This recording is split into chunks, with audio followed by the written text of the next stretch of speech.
Bismillahirrahmanirrahim. Assalamu alaikum and welcome to Evening News. This is Amrit Shyama.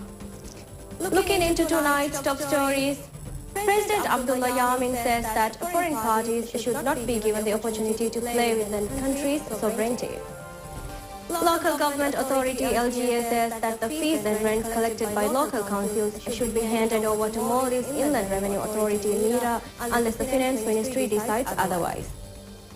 And Home Minister Omar Nasir says that education at schools and at homes should be strengthened in order to build a hard-working nation.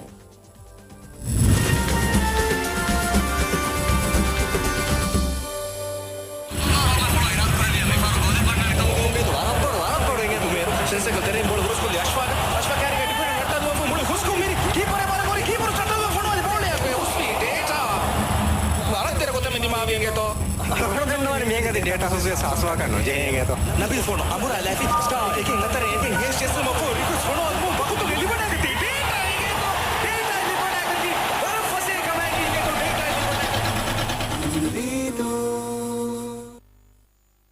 President Abdullah Yamin says that foreign parties should not be given the opportunity to play with the country's sovereignty.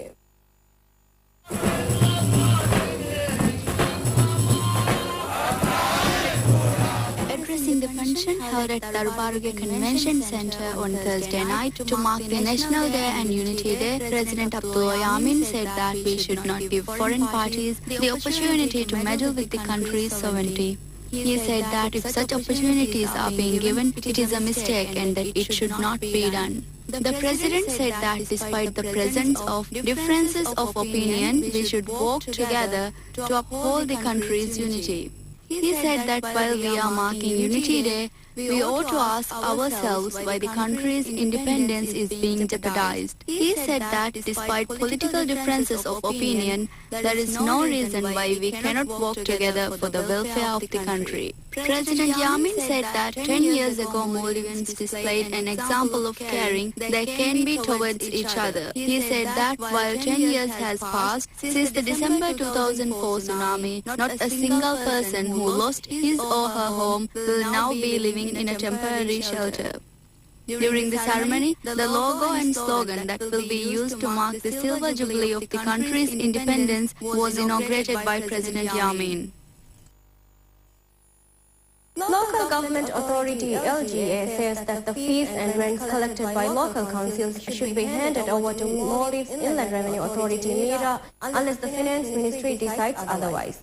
The statement comes after some councils in 4 southern atolls declared that the fees and income should enter their own budgets. LGA issued a statement last night saying that the money should enter the country's budget instead. LGA urged councils to hand over the money to MIRA unless the Finance Ministry decides otherwise. LGA also said that absence of a policy whereby a certain portion of the income generated by councils is in turn given to them does not mean that the councils can withhold the income.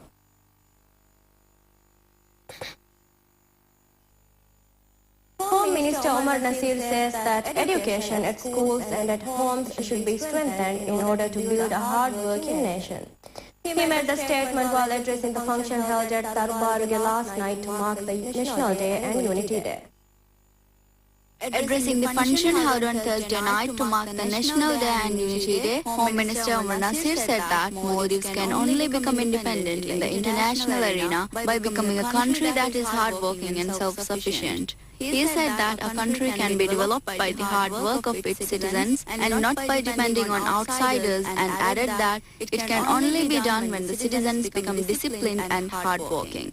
The Home Minister said that major industrial projects are entering Maldives due to the direction it is headed in, which will open various doors for Maldivians to earn income. He said that government's plans and policies are giving positive signals for the country's future, but it can only become a reality when the enthusiasm and the necessary discipline is instilled in us. He also said that Maldives should not remain a country that is dependent on outsiders. Recalling and reconstruction efforts carrying out post the December 2004 tsunami, Housing Minister Mohammad Muiz said that Maldives received a great deal of assistance from various corners of the world after the tsunami, out of which a major portion was allocated to provide shelter for those who lost their homes in the disaster. He said that as a result, many received shelter. Moise said that government cannot give any excuses for the fact that even after 10 years, some of those who lost their homes have not been given permanent shelter, and therefore major efforts are underway to provide them with permanent homes before the current government completes 1 year.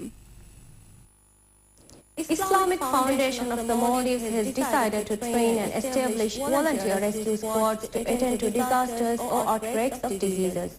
A press statement issued by the foundation yesterday said that they have decided to train and establish volunteer rescue squads and that recruitment will begin early next month.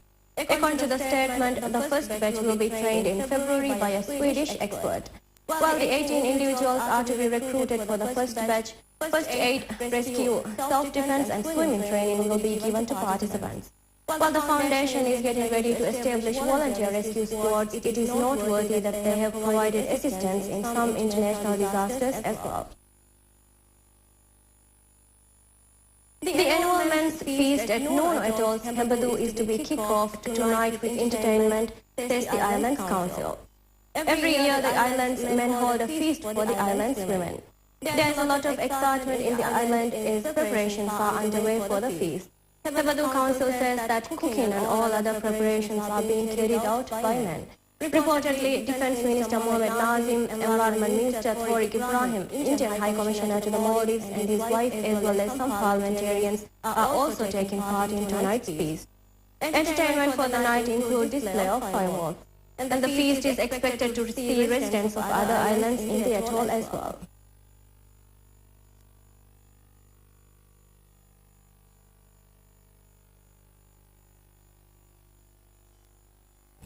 With that, we conclude tonight's evening news. Thank you for joining us. Have a pleasant evening.